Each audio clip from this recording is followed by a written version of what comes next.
Hi, welcome to Prajagalam. నేను మీ దండపాటి కోటేశ్వరరావుని.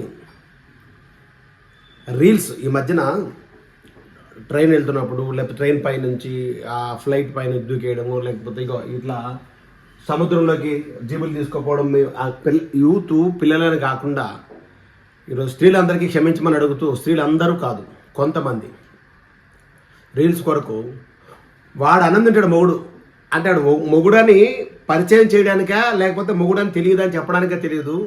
అన్నం తిన్నోడికి ఇలాగానే అన్నం పెడితే వాడికి నాకెందుకు కర్మరా అన్నట్టుగా ఇలా చూస్తుంటాడు.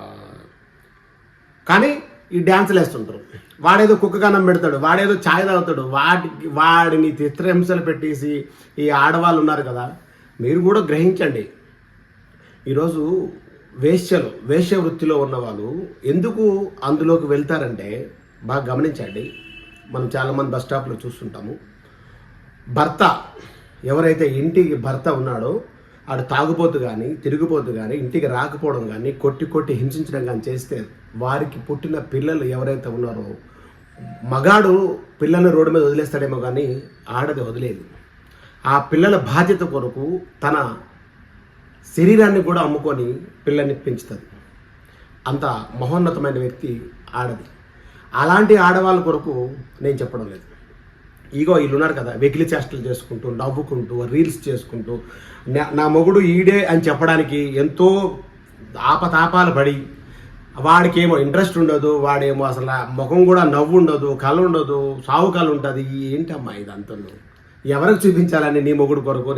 ఎవరైనా సరే రీల్స్ చేసిన అందరికీ చెప్తున్నా, రీల్స్ చేసేటప్పుడు ఇలాంటి విన్యాసాలు చేయడం కానీ, లేకపోతే ట్రైన్ వస్తున్నప్పుడు ట్రైన్ ఎదురుగా నిలబడడం కానీ, లేకపోతే వెకిల్ చేష్టలు చేసి రోజు 10 డ్యాన్స్. ఈ వయసు అయిపోయింది. ఎందుకు?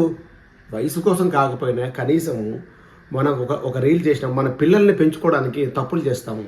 ఆడవాళ్ళైనా మగవాళ్ళైనా ఎవరి కొరకు కాదు, గుర్తుపెట్టుకోండి. మన కొరకు చేసే తప్పులు చాలా తక్కువ, పిల్లల కొరకు మాత్రమే చేస్తాము. ఎందుకంటే పిల్లల్ని ఎలా చూసుకోవాలన్న భయంతో మనం ఇంకొక వ్యక్తితో సత్సంబంధం పెట్టుకోగానే, లేకపోతే శారీరకంగా ఉండడం కానీ, లేకపోతే ఒక ఇంట్లో అంటే దాన్ని ఏమంటారు లివింగ్ రిలేషన్ కానీ ఉంటుంది పిల్లల కొరకే.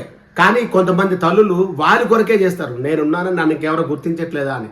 అలాంటి వాళ్ళకి చెప్తున్నా, రీల్స్ చేసేటప్పుడు ఎదుటి వ్యక్తిని మనకి అసహించుకొని కించపరిచే విధంగా చేయకుండా దయచేసి స్త్రీలకు కానీ మగవాళ్ళకి కానీ, మరొకసారి స్త్రీలందరూ క్షమించమని అడుగుతూ, స్త్రీలకు కానీ మగవాళ్ళకి కానీ ఒకసారి బాగా హుందాతనంతో అసలు రీల్స్ అవసరమా? మన వల్ల రీల్స్ వల్ల ఏంటి ఉపయోగం? నిన్ను ఎవరు గుర్తుపట్టట్లేదా, లేకపోతే నన్ను ఎవరు గుర్తుపట్టడానికి చేస్తున్నావా? కొంతమంది ఫ్యాషన్తో చేస్తారు, కొంతమంది అంటే అదొక ఇంట్రెస్ట్తో చేస్తారు, కానీ చాలా హుందాగా చేస్తారు. కొంతమంది అసలు ఇలాంటి వెగ్రిక్సాలు చేస్తారు. ఇలాంటి వాళ్ళందరికీ చెప్తున్నాను, ఒక్కసారి చూడండి ఈ వీడియో. ఇదేంటంటే సముద్రంలోకి జీప్ తీసుకెళ్ళి అక్కడ ఇరుక్కుంది, అక్కడ లోపడుకుంది. మళ్ళీ వేరే కార్లు క్రెయిన్లు పిలిపించి తీయాల్సి వచ్చింది ఆ రీల్స్ వల్ల. యువత కూడా ఒకసారి జాగ్రత్త చూసుకోవాలి. తల్లిదండ్రులు కూడా ఆలోచించండి. ఇలాంటి రీల్స్ చేసిన అందరూ కూడా పోలీస్ శాఖ కూడా కఠిన చర్యలు తీసుకోవాలి ఇలాంటి వారి మీద అని మన ప్రజాగలను కోరుకుంటున్నాను. నేను మీ దండపాటి కోటేశ్వరరావు. అందరికీ నమస్కారం.